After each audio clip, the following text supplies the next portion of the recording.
বিমানবন্দরে নেমে ৩০০ ফিটের সংবর্ধনা অনুষ্ঠানে যোগ দেবেন তারেক রহমান। অভ্যর্থনা শেষে অসুস্থ মা ও বিএনপি চেয়ারপারসন বেগম খালেদা জিয়াকে দেখে যাবেন নিজ বাসভবনে। তারেক রহমানের স্বদেশ প্রত্যাবর্তন ও দুদিনের বিশেষ কর্মসূচি উপলক্ষে সংবাদ সম্মেলনে বিস্তারিত জানান দলের স্থায়ী কমিটির সদস্য সালাউদ্দিন আহমেদ। এস এম মাইনুদ্দিন রিপনের রিপোর্টে বিস্তারিত।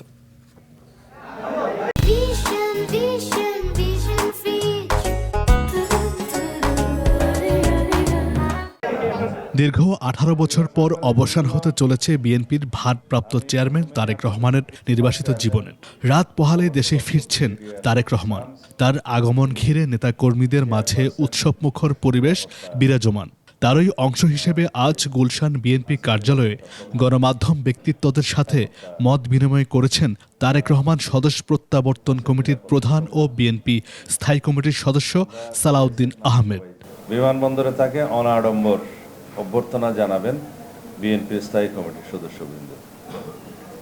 বিমানবন্দর থেকে তিনি চিকিৎসাধীন দেশনেত্রীর শয্যা পাশে অবস্থানের জন্য এবার কেয়ার হাসপাতালে যাবেন ৩৬ জুলাই এক্সপ্রেস ওয়ে, যেটা ৩০০ ফিট বললে সবাই চেনে। ৩০০ ফিট সড়কে অ্যাক্সেস রুট হয়ে যাবেন। প্রতিমধ্যে তিনি অত্যন্ত সংক্ষিপ্ত অনুষ্ঠানে দেশবাসীর প্রতি ধন্যবাদ ও কৃতজ্ঞতা জ্ঞাপন করবেন এবং মহান আল্লাহর দরবারে শুকরিয়া আদায় করবেন। শুক্রবার তারেক রহমানের কর্মসূচি সম্পর্কে জানান তিনি।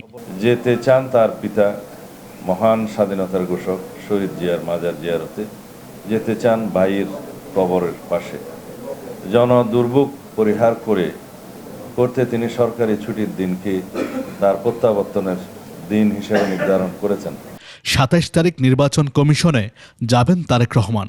তিনি এনআইডি কার্ড এবং ভোটার পর সমস্ত কাজগুলো সেদিন করবেন। এরপরে শহীদ ওসমান হাদির কবর জিয়ারত করবেন।